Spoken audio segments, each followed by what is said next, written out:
All right, welcome everyone to How Would You Build It? Welcome back, Renee, my co-host. How you doing? Yeah, great, Bobby. Good Yeah, to be back. awesome. Let's Yeah, get good into to it. be back. Just the two of us, episode 16, but we'll have Nick on next week, which I'm excited for from Yeah. Savant. But today we're talking Dischem because they've released some results and we're putting some of that information in the newsletter. So I'm keen to dive in. Yeah, and I think what's always interesting about these results, a lot of people look at it from a financial lens and from a shareholder and investment perspective. I Mm-hmm. like to open it up and see, like, if you're a startup founder, what does it say? Like, where's the opportunity? Where they're heading? Where can you sell something to them? Where's there opportunity to provide a service, solve a problem for them? And these results presentations are loaded with lots of those opportunities. So Mm-hmm. that's what I was looking out for initially. I looked because a while ago we reported how Capitec said the year-on-year spend on healthcare products down 30%. So I was like, okay, let me go check if this actually happened in Discount numbers. Uh, couldn't really see it in there, but I saw a lot of other cool things. So excited to chat about that. And Yeah. also covering the newsletter. If you haven't signed up for the newsletter, head on over to the Yeah. openletter.io and join in. We've got more than 2,000 people now that Wow. are reading the newsletter, We need to and pop some champagne. community is growing. That's for sure. Yeah. And while you're at it, if you're on YouTube or if you're on Spotify, click that subscribe and follow. Might as well throw it in Yes, there while we're at it. let's go. Yeah. But what's interesting about Dischem, that I had an aunt who actually started working at the very first Dischem, and I don't feel like Dischem's that old. So they've been around.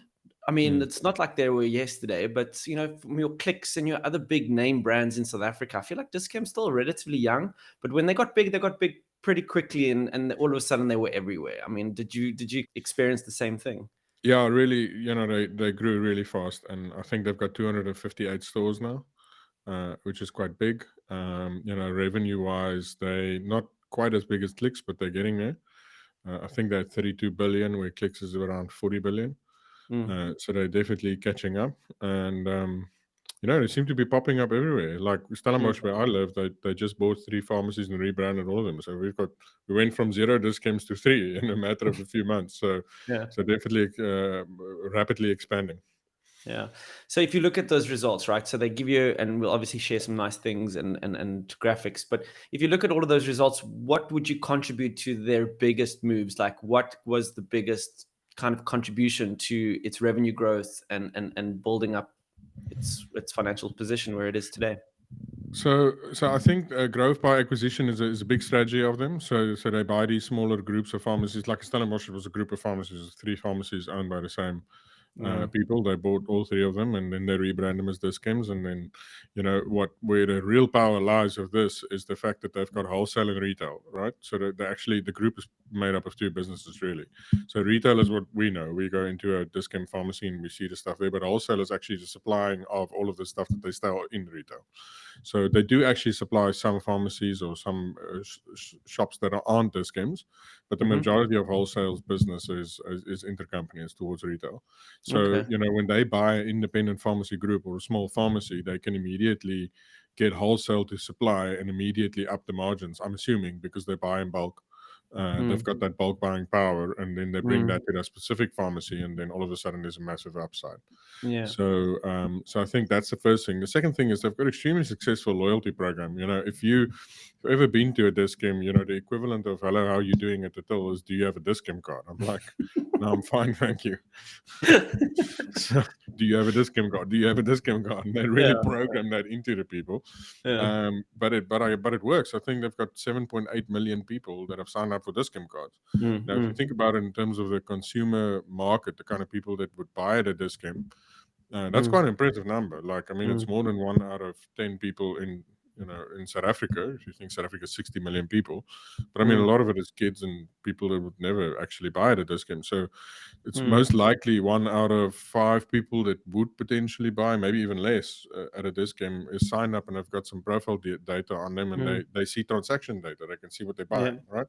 And Mm, they've got some partners going as well, so you can redeem or get Discount points in other places. So a mm, lot of potential in that space. 7.8 million is a large audience, mm, and I think that's built a lot of loyalty through that. So I think the mm, success is really in the wholesale, acquiring new pharmacies and bringing them, making them part mm. of the group. and then obviously the loyalty program, which I think has been Yeah. really successful. Definitely want to touch on the loyalty program when we start talking about the startup world. But I just want to touch on the dispensary side of the business because, I mean, even clicks. I mean, back in the day, that was a very different kind of thing. You know, it was a standalone. You had a Mm. chemist, a very specific chemist, and now Mm. you got Dischem. Now, did they start with the dispensary and then move on to more of that click side, or did they bring on the distillery Yeah, later? so this game was actually started by a pharmacist. So which is up until very recently was still the CEO, and he's stepping out now. I think he's moving to the chairman position, as far as I know. I believe the CFO will become the next CEO, and then they're bringing in a new CFO. Hmm. But the interesting thing, and the exact regulation I'm not sure about, but you need to be a pharmacist to own a pharmacy. Mm, I cannot, I'm not a pharmacist. I can't buy a pharmacy. Like, I'm not mm. allowed to own one. Like, you I need to mean, be it a makes sense. pharmacist. So they Mm, figured out creatively, how do you do that at scale? And it started with him being a pharmacist, and he could actually go and, buy all of these pharmacies, and mm, obviously from an ownership perspective sort that out, but then place mm. qualified pharmacists in those pharmacies to run the dispensary. But interestingly enough, I mean, the dispensary, the margins are governed, right? But there's regulation around it. Like, the Of GP course. margins on prescribed medicine is next to nothing. Like, they don't make money there. Where they do make money is you get your prescribed medicine, and on the way out you buy an energy bar or a A pack of prime. nuts, overpriced nuts in the till, or nappies, or I don't know, shampoo Yeah, or whatever. So that's yeah. actually where they make money, right? So Mm, the margins are much bigger on those things. So it's about, mm, how do you get footfall to the stores, mm, and how do you convert that footfall into buying other things? mm, Prescribed medicine is obviously a great way to bring feet into mm, the store. And they've also touched on virtual doctor in their clinic in the report, and that's another way. How do you bring people into mm, the store? Well, get them in there, see a virtual doctor, and from virtual doctor, mm, get your medicine and buy a bunch of other stuff which you might have bought at a different retailer had you not mm, gone into this game that day. mm, mm, So it's really driving footfall, and footfall's driving revenue, and mm. that's the model. It's like it's a centralized place where you can do a lot of these medical things, but then buy other stuff in the process. Yeah. So there's also the COVID thing. They did vaccines and stuff like that. How much of the pandemic contributed to their growth or their kind of presence in the market? Do you know? Yeah, it's quite fascinating to see, right? A lot of companies went, "Oh, we have to adjust our numbers because COVID was quite bad," but they did the opposite. They took COVID numbers out of this year's presentation to just give a reasonable year-on-year growth. Mm, Just out of interest sake, we everybody experienced the impact of COVID to some degree or another, but in the 18 months leading up to what was it, 6 months ago, September last year, I think they made 750 million rand out of COVID tests and COVID vaccinations. sure. 750 million, which is quite a lot. Wow. Um, which then dropped to the last 6 months. It was 11 million. so, so they went from 1.6, 1.7 million rand a day in that period of 18 months to 11 million over 6 months. So COVID's definitely not on the agenda anymore. Mm, Definitely not as far as consumers are concerned, either a pharmacy group such as this game. So it was quite interesting to see how mm, just completely fell off the map the last 6 months. Like, it's yeah. non-existent. Yeah. I was actually I don't know who we were talking to, but like we're back just on the COVID topic very quickly, like sitting around a braai, we're talking about the weather and the other smaller stuff. No one's talking about COVID around the braai anymore. Like, yay. So I Yeah, guess it's in the it's like numbers too. it's weird, as if it's never happened. We got locked in our houses for a year, and we're just Yeah. acting all normal. Yeah. While No, deep it's inside we have scars. yeah, no, deep. Don't dig too deep because Yeah. you don't know what to find there. No, that's cool. So I want to touch on the online consultancy. So Mm. their business model, the way you just described it, is that you would go to a Discam and then you would get an online consultancy. So it's not you're not sitting at home doing it. You actually Yeah. still have to go to the store to do it, right? Yeah. Yeah, exactly. So they've got these little rooms set up within a disc game, as part of the clinic offering, really. Mm, mm, And then you would consult a nurse, and if it gets to a situation where a nurse doesn't know what's going on, then they'll dial in a doctor. And then that doctor can prescribe specific medicine. Now, there's some cases which is relatively straightforward, right? On most cases, well, relatively straightforward. I don't think healthcare is ever straightforward, but yeah. when it comes to certain prescriptions, it leans towards a solution like this much more than some of the other traditional means. And one of it is a vitamin B injection, right? You need a prescription for it. So you can either go to a doctor and he does a quick check like your vitals and he says, cool, here you go, here's a prescription. Or you can get a nurse to do the vitals check and dial in a doctor, and a doctor confirms the Mm, vitals with the nurse, and then they can write mm, the mm. prescription. Okay. Same for the kind of family planning stuff, the injection for, what do you call it, for The flu. well, flu injections, but for family planning as well, like Oh. contraceptive. Oh, So of course. for contraceptive injections, they need a prescription for it, right? So there's a lot of people Okay. that want that, but now they need to go to a doctor first. And the price point is just prohibitive, right? And if you think about it, a GP needs to rent a building. The building needs to be in a place that's quite accessible. They need a receptionist. They need this entire setup. You need to drive there. So all of that really adds to the cost of going to a GP. Mm, So that price is just priced. It's just outpriced for a lot of people in the market. People that want basic GP services, but then simply mm. just don't do it because they can't afford it. Yeah. So this virtual consult removes all of that overhead. The doctor can sit Mm. at home, right, Yeah. or using an internet connection, and those consults typically happen quickly. So if they Mm. do a 5 to 10 minute consult and they could do 5 per hour, Yeah. all of a sudden they don't need to charge 700 rand a consult. They can get Mm. the price point down. And one of the Yeah. examples we've got in the newsletter is a company called Udoc, who's actually partners with Clicks to do a similar service there. But they've got an online service which is less than 350 rand for a GP consult, Mm, mm, which is way more affordable. It depends on where you live, but where I live, it's around about 650, 700 rand a GP mm, consult. That is mhm, if you can get an appointment. If I want to go mm, to the doctor now, chances are they're fully booked. I have to wait till tomorrow morning. I have to sit there in the waiting room. It takes forever for someone to get to me. mm, So, and obviously it's not for all cases. Like there's some cases where they need to do some kind of um, observation, or they need to check something out, and you can't really do that well online. But for a lot of other cases, it makes a lot of sense to see a GP online. mm, mm, So massive opportunity. Dischem reported close to 8,000 of those consults per month. mm. But what's interesting is in their reports, they also indicate that there are about 12 million people that are salaried in South Africa that doesn't have medical aid, Yeah. which then kind of tells me there's probably 12 million people that would be potential customers of such a Mm, GP, online mm, GP consult. Now, if each of them visits a GP once a year online, that's an enormous market. That's 12 million consults. So it's quite exciting to see what's happening in that space, and some local startups like Udoc that's doing an amazing job and providing that mm, service direct to customers as well. mm, So you can log onto their website and do it. I've actually used it before. I think it's an amazing service. mm. So yeah, you can log on straight and see a doctor within 5 minutes. Yeah, and I think when I looked at the graphics from the Discom results, you actually could see the year-on-year growth that these consults are having. It's actually quite crazy. If you It's look from it's year it's on year. incredible, and it just shows you what COVID has done, right? It's Mm, normalized a lot of these things. I mean, mm, we've discussed Ollie before on the podcast, exactly, a startup founded by Mark Gregory, South African startup that focuses on mental health. So exactly, similar yeah. kind of concept. You can see a psychologist or a personal coach on Mm, online sessions. But a similar thing, like seeing massive adoption after COVID, mm, because all of a sudden it's fine for people to talk via video call, right? yeah, yeah, Whereas pre-COVID, people had a lot of issues with that. So, yeah, so and it's early days. I mean, yeah, 8,000 consults out of a market of 12 million. I think we're yeah. going to see rapid growth in this space. Yeah. Now, obviously, we talk here on the show about these opportunities for startups. I mean, we've kind of uncovered quite a few. And if you look at just sort of the healthcare in general, we've only just spoken about sort of a GP and mental health, but there's so many elements to health, right? There's so many different things that you could sort of niche into within this, that there's this population that is ready and willing to kind of start consulting online.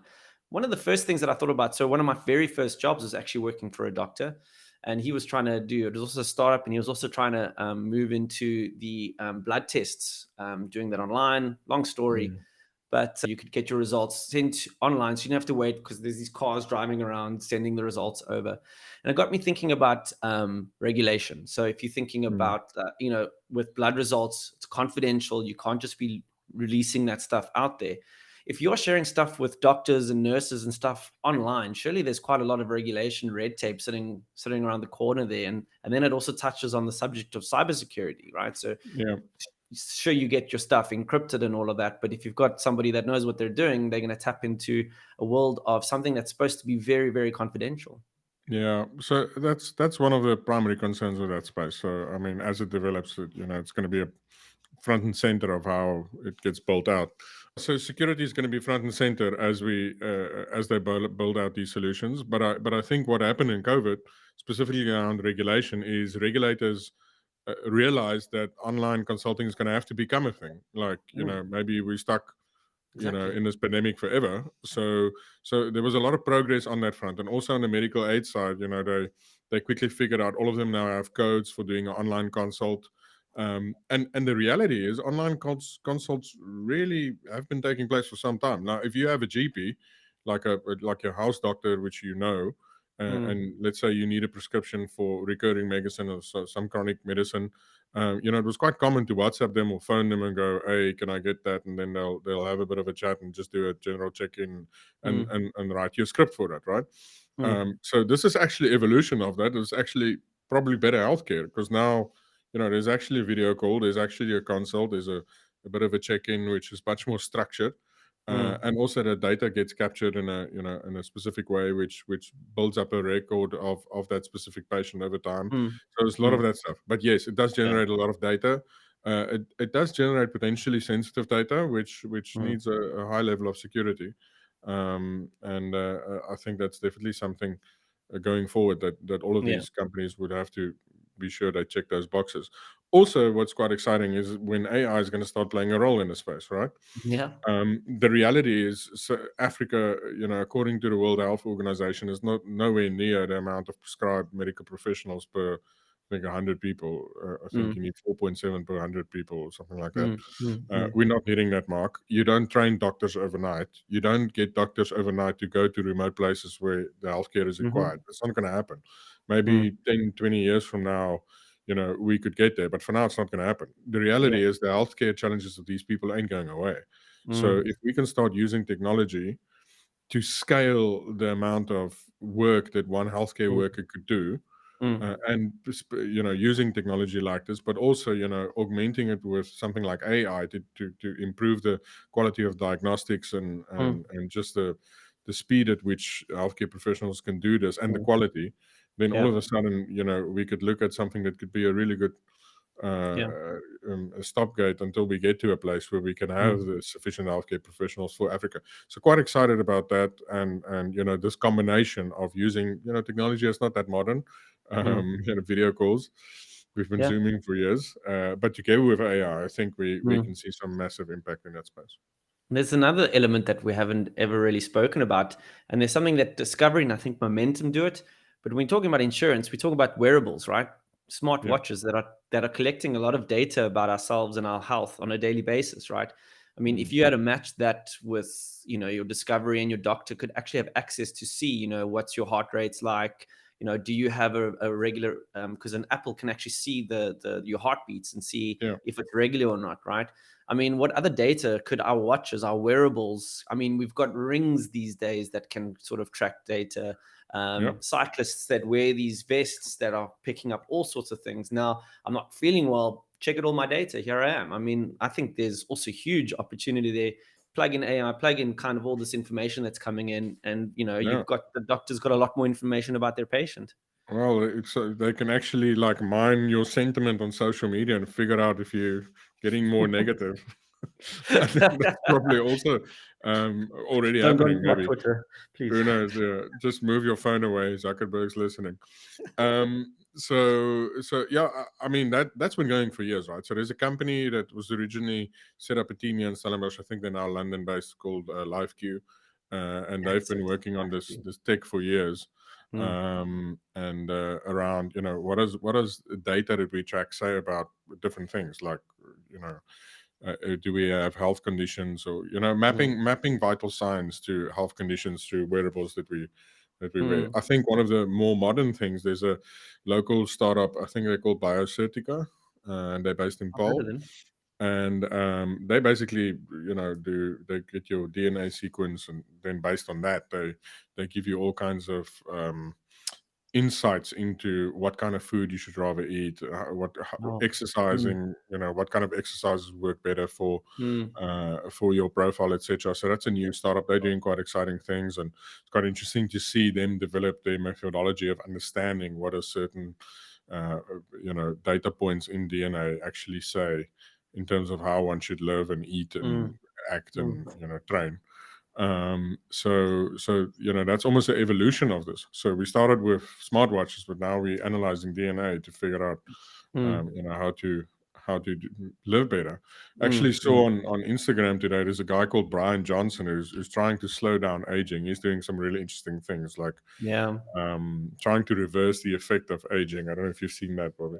Well, I've heard of it. I know that in America, there's lots of these companies doing it, so it's not a new thing. But I haven't seen a local guy Yeah, doing so it. he's biohacking himself and doing plasma transplants, doesn't he, between Oh his dad wow, and himself, and he's sure, measuring the that's age of brave. each of his organs. So you would say his liver is the equivalent of a 18-year-old, and his kidney is the equivalent of whatever. So he assigns an age to each of his organs, and then he does all kinds of weird biohacking things to try and I'm reverse gonna the do. signs of aging. So Gonna a go bit do creepy, some. but really interesting. Yeah, I'm gonna go do some stalking. This sounds interesting. Yeah. But I want to go back now. So if you're looking at it from a startup world, we started. You mentioned off the bat around the loyalty cards and stuff like Yeah. that, right? Being in my space as a product manager, whenever we start looking at products, we always kind of start looking at that value add. All we want to do is try and add value to the users or the customers. And the first thing you always go towards is that loyalty card, that loyalty program. That's like now it's in bed. I wanted to get your opinion on how important it is to have that, and is that a gap for other startups to kind of look into in the space, Yeah. but also generally.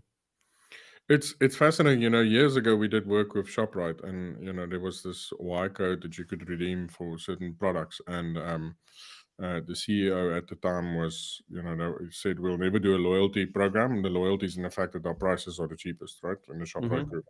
And in time, they've realized that these loyalty programs are super valuable, right? And they're Mm. not only valuable for customer retention but from a data perspective, Data. they're extremely valuable.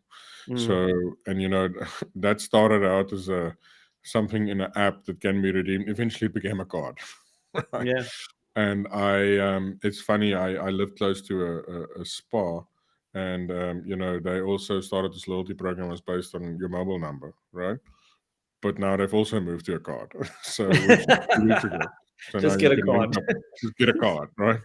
And I think there's something about this card being in your wallet and you seeing it that also Mm, acts as like a call to action to go, hey, let me go, go to Spa, mm, or let's go to mm, ShopRite or Checkers because of my Savings X card or whatever. So these loyalty mm, programs, they do incredible in terms of data and customer retention. So I do think there's obviously a massive play of bridging that into the digital world and saying, okay, if you now have and I think Shoprite does a great job with 60/60. There's you get extra savings mm, if your card number is within the app, mm, which for me makes a lot of sense because at the end of the day, it's it links that mm. customer ID for them on that side, and they can actually get that data. And there's value in that data. That's how they can offer the discounts. Yeah, yeah. And but definitely, I don't see that card going anywhere soon. Unfortunately, Mm, fortunately, unfortunately, yeah. it's unfortunately something that's probably going to be around for some time because I Mm, think it adds more value than simply the customer profile. It does actually bring forth some call to action from your wallet to the mm. store. But now going to a startup or a person or a company that doesn't have one, I mean, how important do you feel like you need to?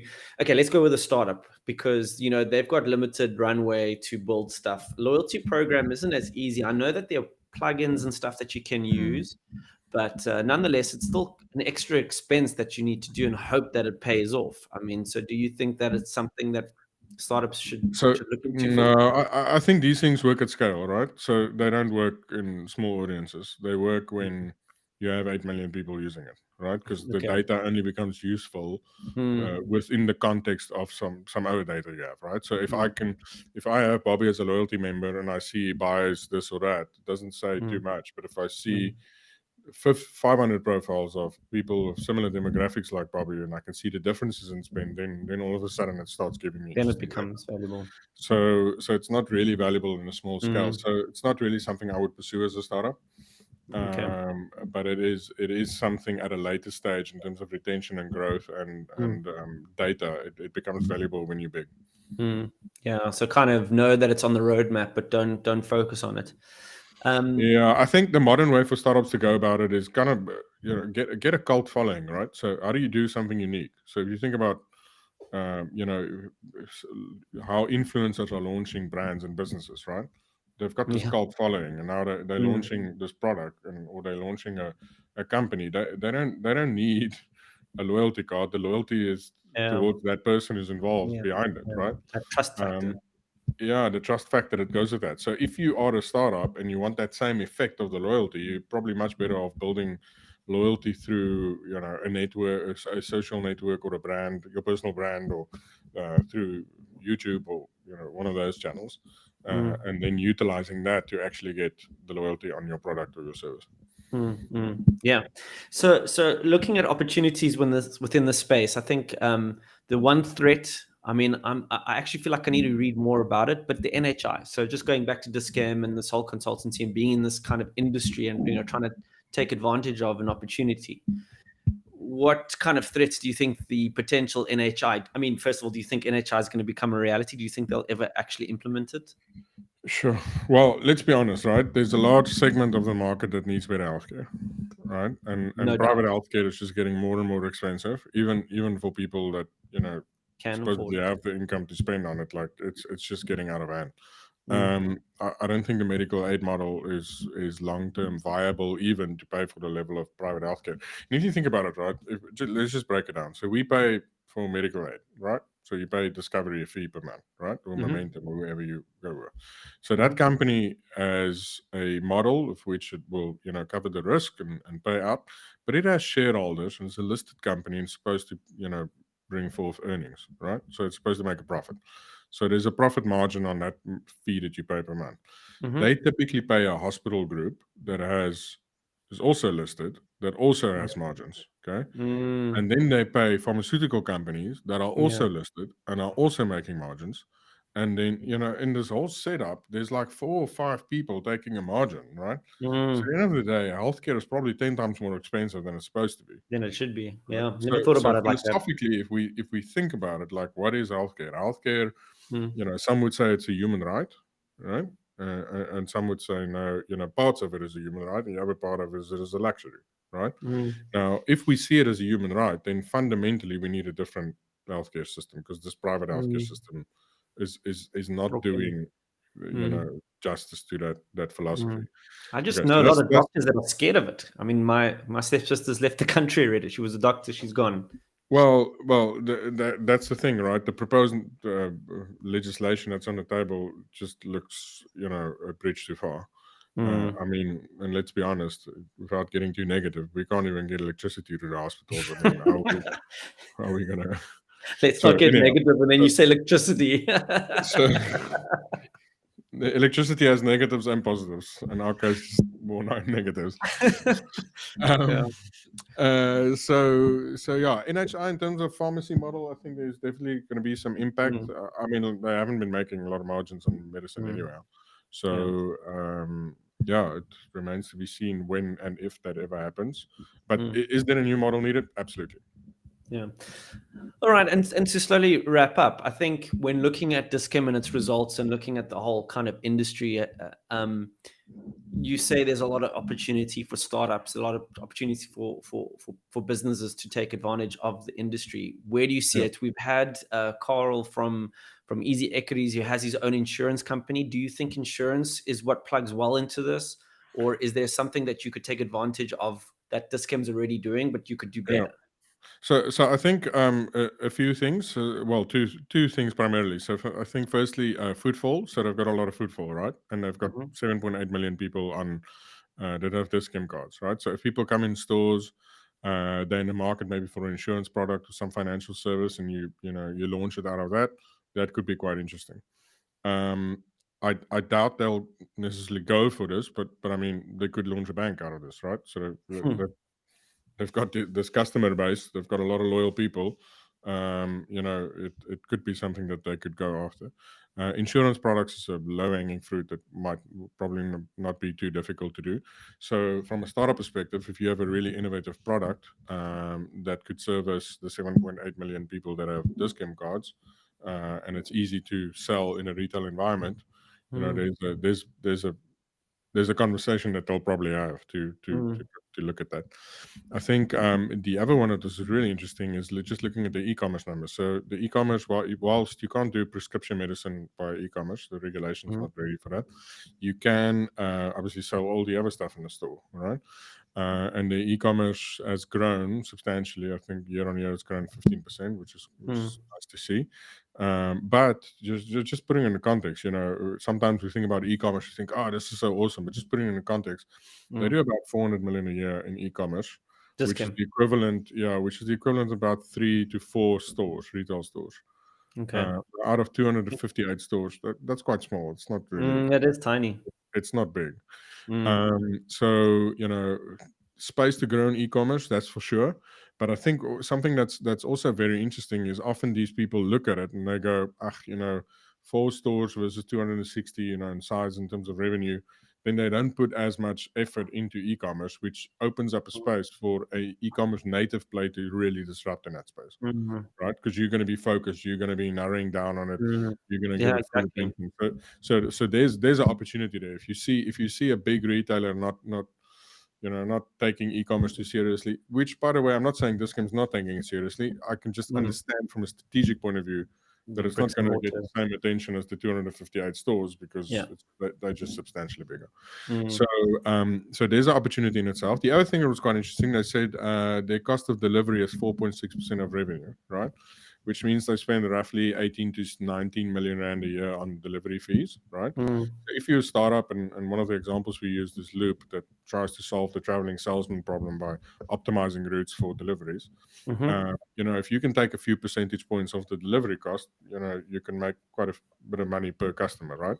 Mhm. And it grows, it scales, right? So if they're doing 400 million now, once they reach a billion, they still do 4%, then it's 40 million a year. Okay, so you're probably not going to get the entire chunk of that 40 million, but save them 10% Mm. on that fee. There's a 4 million rand a year opportunity. And if you can build a SaaS product, that's quite a nice license fee. So, and you can do this obviously for multiple different retailers. Mm. So diving into the financials and seeing those kind of numbers, you get a sense of, okay, how Mm. much money is there to be made? If they pay 20 million, and for deliveries at the moment, we can optimize that and save them 2 million. I could potentially charge them 1 million. So Mm. and then all of a sudden you see these opportunities of how you can help them do more of what they're already doing. Yeah. And there's a lot of e-commerce players out there. Mm. So definitely some opportunity in that space. So we're not just gonna see bikes standing outside Nando's, we're gonna see them outside the malls and the discounts. It's everywhere. Yeah. Yeah. Okay, Renier. Well, thank you very much for your insights. It was awesome chatting. It's an interesting topic, and definitely opportunities there for sure. So thank you very much for joining, and we'll see you next week with Nick. Thanks, Bobby. All the best. Cool, man. Ciao.